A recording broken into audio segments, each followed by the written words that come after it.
Hello, oil enthusiasts. Welcome to episode 3 of the Essential Oil Scoop. Hold on to your diffusers because it's about to get wild and fragrant in here. Today, Sarah and I will be talking about how to use essential oils. So stick around till the end so you get the fantastic scoop of the day.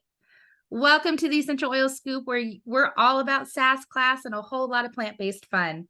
I'm your host, Vicki Labrilia, and I'm joined by my amazing co-host, Sarah Sipos. Together, we're going to be your guides to the world of essential oils, and trust us, there's no better team for the job. With my passion for natural wellness and Sarah's encyclopedia-like knowledge of essential oils and our sparkling wit and charm, you'll be diving into the world of essential oils, giving you all the tips, tricks, and juicy scoop that you will need to make the most of these potent plant extracts. So grab your favorite oils, your favorite drink, and put on your listening ears, and let's get ready to have some fun with essential oils. So, my friend Sarah, how are you? I am great, Vicki. How are you today? I'm fantastic. Fantastic. So, today's conversation is all about how to use essential oils. Help me learn how we can do this. Okay, so I love using there's three basic ways of using essential oils. First is aromatic. That's basically smelling them, right? Then Uh-huh. the second is using them topically, and the third is internally. So let's kind of dive into the aromatic ways, the ways we use them in the air, and how they help with aromatherapy and all the different ways. Let's dive into that part first. Oh, awesome. Okay, that sounds great. So why don't you share some tidbits about aromatic use, and then I'll branch off of you, my friend. Okay, so let's first talk about, and we'll get a little bit teeny tiny sciencey, but not too much. We'll keep it super, super simple. But basically, we have this system inside of our noses, and it's called the olfactory bulb and the olfactory system. And so when we smell something through our nose, it goes into the system, and then our system, that olfactory bulb sends it to the rest of our limbic part of our brain, and then the limbic part of our brain categorizes it and says, oh, that's a good smell, that's a bad smell, and kind of navigates it through there. Mm-hmm.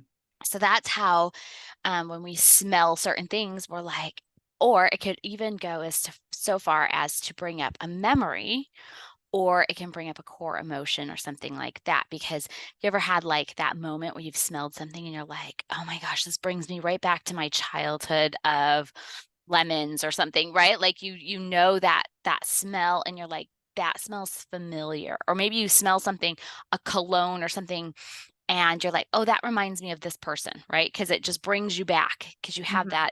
you have this awesome filing system in your brain with Mm-hmm. the olfactory system in the limbic brain. Well, they're connected, right, my friend? The olfactory system is connected to the limbic system, which that is the area of the brain where memories and emotions are stored. So this makes sense. Exactly. Yes, yes, exactly. Have you ever seen the movie Inside Out? Disney's Yes. Inside Out. Okay. Uh-huh. And that is where like all that long-term memory and all that is stored. That is the limbic system. That's in the limbic system and that limbic brain. Um, so which is, yes, the olfactory bulb is part of that system. So, so there's like direct inhalation. So we can smell the oil straight from the bottle, and we can just kind of huff it and smell it, and oh, it smells so good, or oh, that's not like my favorite smell. And that happens. Like some people really have really strong reactions of, oh, I love this. And some people are like, not that one is definitely not for me. Not for me, no thanks. Uh-huh. But it's true. Not all of us love the same aromas. We're Hmm. all different. Mm-hmm. Yeah. And so we can smell them straight from the bottle. We can also use something called a diffuser. And those are great little devices that evaporate the essential oil into the surrounding atmosphere environment. So diffusers atomize and vaporize the molecules so it can get into the air easier, and it can put the oils right into our air so we can smell it, and it affects, again, that olfactory bulb, and then that goes into our limbic system and it lights up our brain and we get super happy, or we get super like, no thanks, and kind of put up the brakes. Or we have, maybe a memory goes with it or something like that. But that is basically how aromatically how it works for our system, for our bodies. I love aromatic use. I truly am a fan. I have diffusers in every single room of my home because it does trigger a response. And majority of the time, I know now because I have been an essential oil user for many moons, correct? So I know what I respond best to. So a lot of citruses, I tend to diffuse those in the morning because I want them to go through my limbic system and I want to trigger a happy emotion, right? Because aromatherapy, when we're using these essential oils, can have a wonderful connection within us to create a an atmosphere emotionally that is going to work well within ourselves. And if we're aligned internally, our external elements are also properly aligned. Does that make sense? I know it was like jumbled in my head and I tried to make sense of it, but did it make sense? Were you Yes, you're following me? good. You're Okay. good. Good. So yeah, I'm here for it, girl. I'm here for aromatherapy. And I think a lot of our listeners too may be using essential oils aromatically without even knowing that they are. Or maybe you walk into a grocery store or a big box store and it might have a certain aroma. My Hmm. friends, they're pumping fragrance into the air through their duct systems. I'm not saying it's great, but I'm saying you're still having an aromatic experience because it's going through your nose and going to that part of your brain that is connected to memories and emotions. Disney does it. Disney will pump out scents into the air, especially if you are familiar with the Soarin' ride. So in Disneyland, it used to be Soarin' over California, and in Florida, it's just Soarin', right? Mhm. Um, Now it's Soarin', I think, in Disneyland too. I haven't been to Disneyland in a couple of years, but I will tell you, I love Soarin', and I love the orange smell that comes on Soarin'. And although those are not essential oil smell, it's not clean essential oils, it's just fragrance. It still has an emotional response because we respond to fragrance. So me personally, I rather have the clean smells. I rather have clean fragrances like essential oils provide versus perfumey stuff with a bunch of chemicals that is not good for Synthetics. our Ugh. system. Yeah, exactly. But no, good point. Yes, Disney does it. A whole bunch of big box stores do it. Even some establishments that take care of patients also have something pumping through their ventilation systems. It just happens. So all of us, I could confidently tell you, listeners and Sarah, that we have all experienced aromatherapy in our lives, one way or another, right? So that is the first way, or one of the ways that you can use essential oils. The second way that Sarah mentioned is topical application, right? So topical application, my friends, we have a blank canvas that we can apply essential oils on. Now, with the caveat, my friends, essential oils never go in your eyes and ears. And a majority of essential oils should never go in your private regions as well. That will be another podcast coming down the line with Sarah and I, but not this one. So, what is topical application? Topical application can be direct application of the essential oil onto your skin, maybe in a massage, maybe in a technique called the aroma touch technique. Maybe you are loving baths, right? I love baths. TMI, but too bad now you know. I love putting my essential oils in my bathtub. Or what about reflexology points? Maybe you've listened to other podcasts, maybe you've listened to other essential oil educators, and they have mentioned, your reflexology points, applying certain oils to those points to help your body have a response of relaxation or calm or whatever it may be. Those are some ways that you can have topical application. Now, Sarah, can you fill us in a little bit more about topical application? So I love that you brought up reflex points because I am a massage therapist, right? That is one of my many certifications that we've talked about. Um, so I really do, and I have a certification in reflexology as well. And it is definitely a really interesting watching people's reaction as you are performing reflexology on their feet and on their reflex points on their hands and ears is it's magical almost. And then when you pair it with the with oils, it just makes the effects just exponentially better. It really increases the effects that you're looking for in those reflex points. Um, Another way you talked about was massage, right? We massage them in and we use a carrier oil sometimes. And those carrier oils can look like lots of different things. They can look like fractionated coconut oil. They can look like jojoba oil. They can look like grapeseed oil. They can look like a lot of different oils. My only cautionary tale about using certain carrier oils is to make sure that they're clean. They're good, clean oils that, because what is the point of using good, clean essential oils if you're going to mix it with something that's laced with chemicals? It doesn't really make sense. And your skin is one of your largest organs of your body, and it absorbs everything that it touches. So even in Correct. trace Mhm. amounts of chemicals, it is going into your bloodstream. It is getting it absorbed through your skin into your bloodstream. And we just want to be super careful of what you are putting on your skin. Yes, yes, I agree. Topical application, just for those that are not understanding and need some more clarification, it refers to placing essential oils on or in some area of your body, including, skin, hair, nails. Um, and then we talk about internal use, which we'll get to in a moment.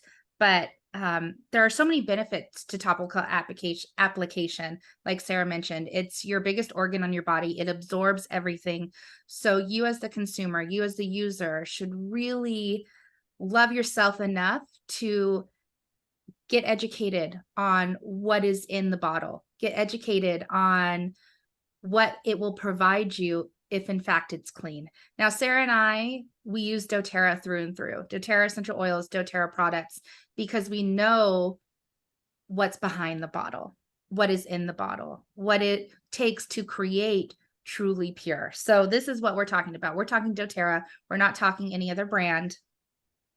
And I hope that was okay to say. Let's be honest and clear about it, right? Um, have we just discussed neat application versus non-neat application, Sarah? No, not yet. That was the next thing I Oh, wanted to bring okay. up. So, Fill us yeah. in. Okay. So, when somebody refers to neat application, that simply means they're doing it straight from the bottle with no carrier oil, no fillers, no nothing.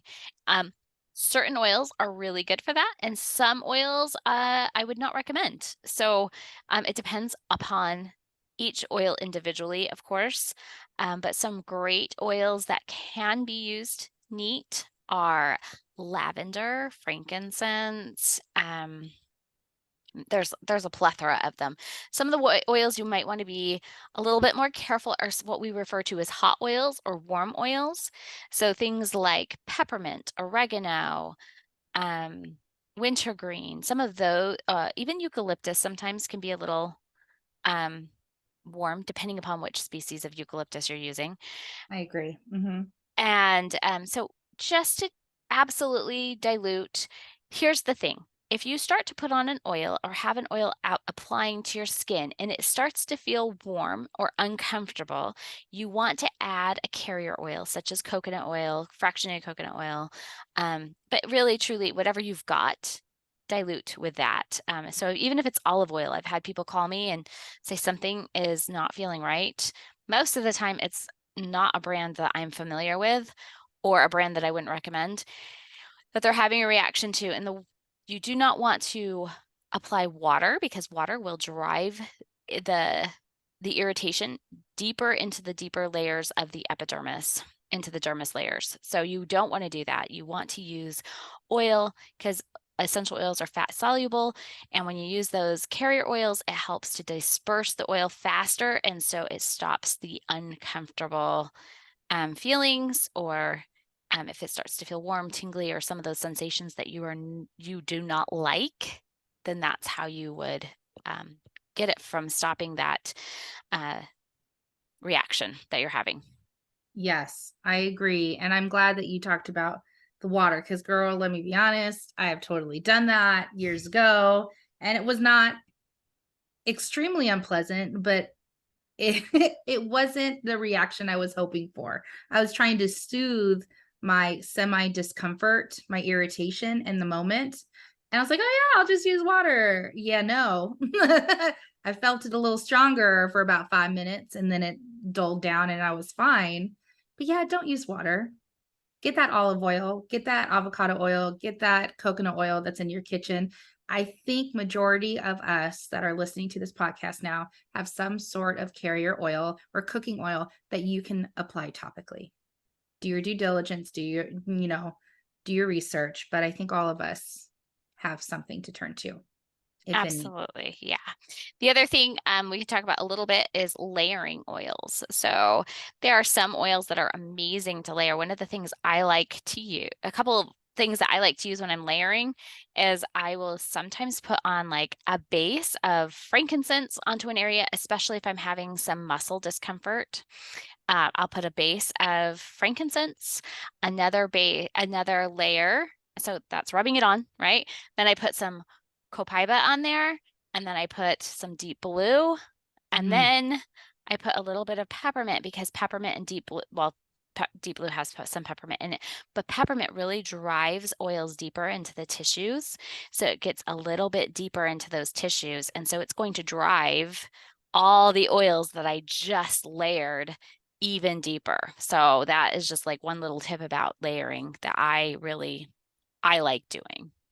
You know what? I think it would be great for our listeners to learn a little bit more about layering. I think we need to do a separate podcast about this because there's so much power in knowing what to pair for what situation arises. Because Oh, absolutely. layering can be overwhelming and confusing for most in the beginning of your journey with using this modality in your wellness. So I think our listeners would really appreciate that. But let's go to the third way to use essential oils, and that is internal. And I know this is a podcast, so you can't see my face, but I really hope you understand how excited I am to talk about internal because this is my jam. I do not go a day without taking oils internally. But my friends, you need to be careful. These are very powerful and potent essential oils. A little goes a very long way. So I am not opening up a bottle of XYZ oil and dumping it into my mouth. No, ma'am. I am very well versed with understanding what tolerance is. But let's talk about one of the ways that you can internalize essential oils, and it is sublingually. So sublingually is about placing a drop or two of essential oil underneath the tongue, okay?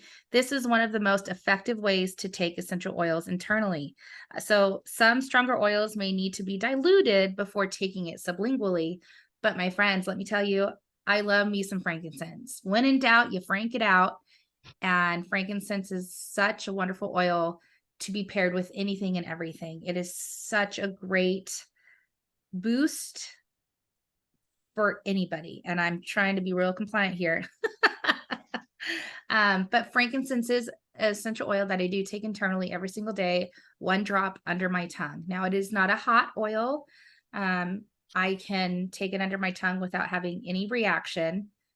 But like I said, again, we're not doctors, anything like that. You do what's best for you. You do the research, but I'm here to tell you sublingually is a great way and one of the fastest ways to get these oils into your bloodstream and to really help your body do the healing. Because that's what our bodies do. Our bodies do the healing. These oils do not. It just helps our body do the healing. So Sarah, what are other ways that we can use these oils? So I'm going to stop you for 1 second because I think it's really important to talk about the labels. Ooh, yes.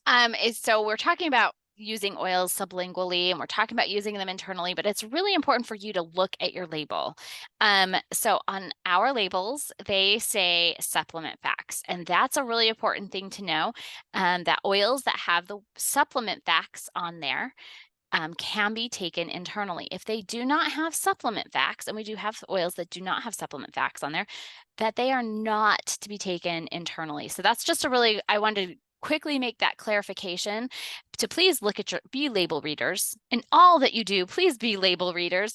Read your labels for your food, read your labels for any of your products that you are consuming or putting on your body. Just become label readers. But that is one of the things I just wanted to quickly clarify when it comes to oils, to please read your labels. And even if it just is something that you picked up from the store, be very careful when it says pure, because those generally are not the pure ones that we're talking about here. They may not have those supplement facts labels. So please, please, please, please be aware. And though we are not doctors, we do really stand by the idea that you need to use the supplement facts, because that is what the FDA requires. Yes. So Thank that you so being said, one of my Yeah. favorite ways to use oils is actually in my water. I will put a drop of lemon or a drop of wild orange, which we kind of talked about wild orange a little bit last week in our podcast last week, and we kind of touched on the wild orange a little bit. So, but I love to use wild orange in my water because it helps me with my digestive tract and keeps my digestive tract on track. Yeah, it does what it needs to do, doesn't it? And so there are just different ones that I really like. I am a water girl. Like, I don't drink sodas, I don't drink coffee, I don't drink teas very much. I don't really drink a lot of I just don't really drink a lot of anything else besides water. I'm a water person. So I love flavoring my waters a little bit sometimes. Sometimes I'll put some tangerine, sometimes it'll be some green mandarin, sometimes it's peppermint, sometimes it's Lime is grapefruit, really good. lime. Yeah, Yeah. there's like sometimes I even like to go a little crazy and put lime and lemon in there. Oh, living on the edge. So that is one of the ways I like to use it. Another way is you can get they're called vegetable caps or veggie caps. You can get them at Whole Food stores, and you can also get them through us as well. But I like to put a couple of drops in. I will mix and match a few oils for internal use, especially if I don't like the flavor of it, but I know I need to get it inside my body. So that's a way that I will put them in this I'll drop a couple of drops. Depending upon what I'm trying to tackle for myself, I'll put a couple of drops in, and then I'll pop those in as well. Again, they are all ones that are safe for internal use.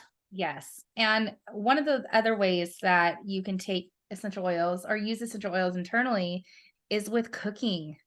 Y'all, oh my gosh. Okay. I love food. I love me some food. Did I tell you I love me some food?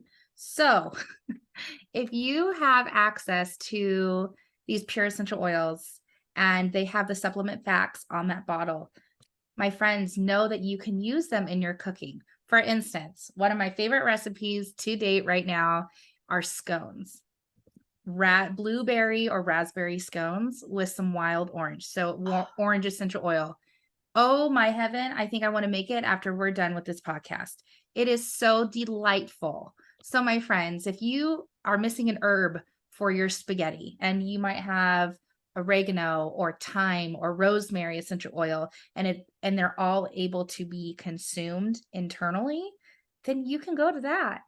You have it. So I just had to drop that in real fast that you can also cook with some of the essential oils that we have discussed.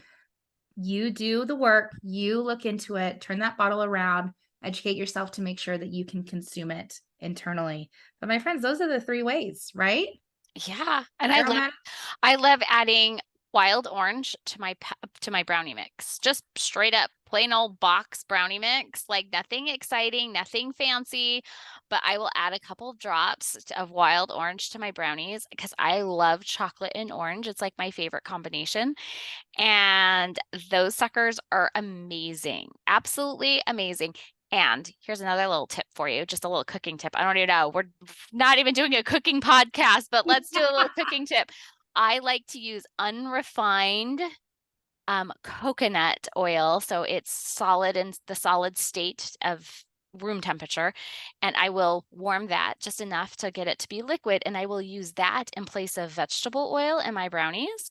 And it has that coconut flavor, a little bit of coconut flavor with that wild orange flavor with the brownies. And it's like mind-blowingly good.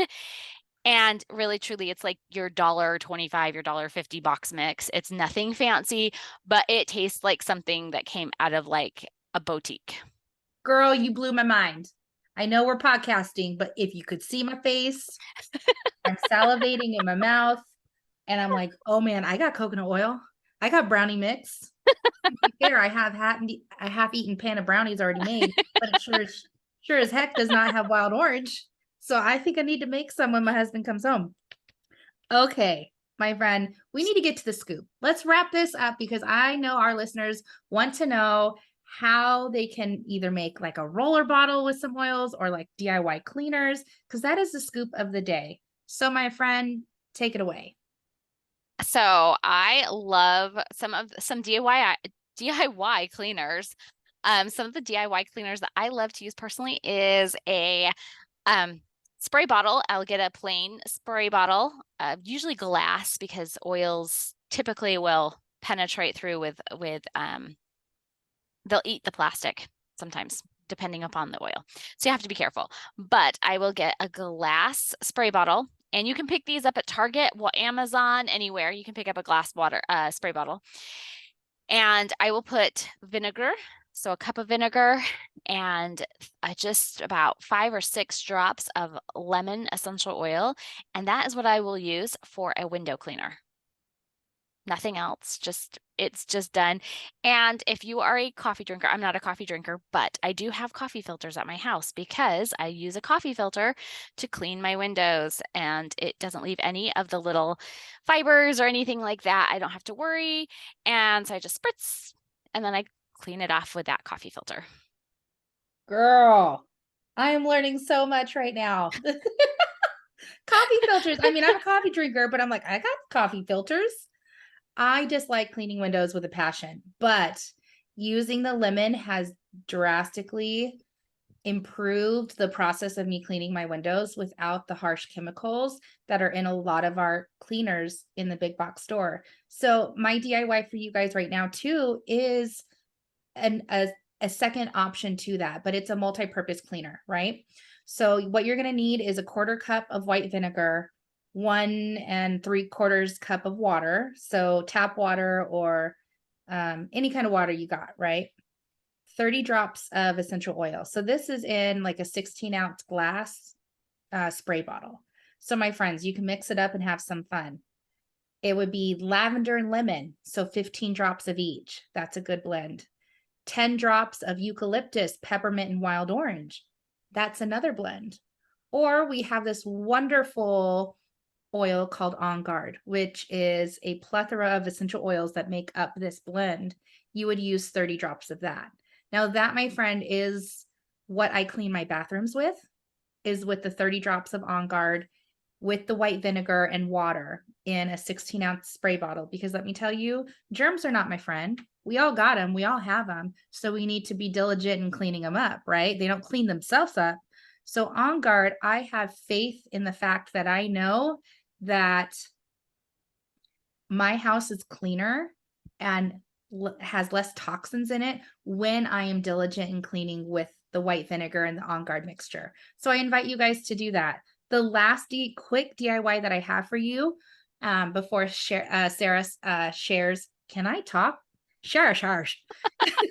Before Sarah shares her last tidbit is a roller bottle. Now, when I say roller bottle, I'm talking about a 15 milliliter glass slim bottle that you can fill up with coconut oil, fractionated coconut oil, meaning it does not solidify. And Lord have mercy, it just left my brain. It is 20 drops of wild orange. Okay, so our orange essential oil, and 5 drops of, what was it, lavender? Wild orange and lavender, yes. Sorry, brain fart over here.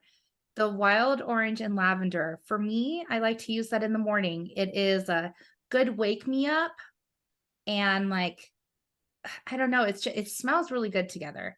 Heavy on the wild orange, light on the lavender, and together it's just like, okay, I got the day. And it just smells really good. You can use it as a personal perfume, right? Or you can use it just to invite, aromatically putting it under your nose and smelling it, invite a fun memory into your morning. So, my friends, that's a quick DIY I wanted to share with you. Sarah, what do you got for us? Um, I love using roller bottles for just personal scents, really. There's different ones that I will scan with my lovely iTovi, and that's a fun biometric scanner. And so sometimes I will scan myself or scan my family members and create a whole roller bottle based on some of their needs of what came up in that scan. Um, Sometimes I just use intuition. I start smelling bottles and go, this smells good, this smells good, and I put it together and it smells great. So those are just some things that I will put into a roller bottle. One of my favorite scents right now is using just citrus bloom with fractionated coconut oil in a roller bottle as a personal scent. Like it's not even it's not even like mixing a whole bunch of oils together. It's just that one particular oil, about 30 drops in a 10 milliliter roller bottle, and fill the rest of it up with fractionated coconut oil. And it's just a divine smell. And that's I guess I just keep it simple. That's perfect. That is awesome. I love it. Thank you for sharing that, Sarah. All right. Well, thanks for tuning in today's episode of the Essential Oil Scoop. We hope you have found this discussion informative and helpful. And if you have any questions or topics you would like us to cover in future episodes, please leave a comment or reach out to us on social media. And don't forget to save, subscribe, or follow our podcast so you can get notified every time we upload a new podcast. So until next time, stay healthy and keep using your essential oils to enhance your wellness journey. Have a great day. Bye-bye. Bye, guys.